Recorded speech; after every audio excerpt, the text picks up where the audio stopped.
Hello everyone, welcome back to our channel. In today's video, I'm going to show you how to change the email on your OnlyFans account. So, let's get started.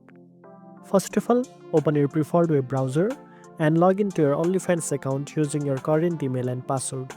Once you are on the home page, click on your profile icon at the top left corner of the screen. From the drop-down menu, select Settings. In the Settings menu, you will see different options. Click on Account and then look for the section labeled Email. Now, click on Update Email Address, then click Next. A confirmation code will be sent to your current email. Open that email, copy the code, and paste it into OnlyFans. After that, click Next again. Now you will be asked to enter your new email address. Go ahead and type it in. Then click Next.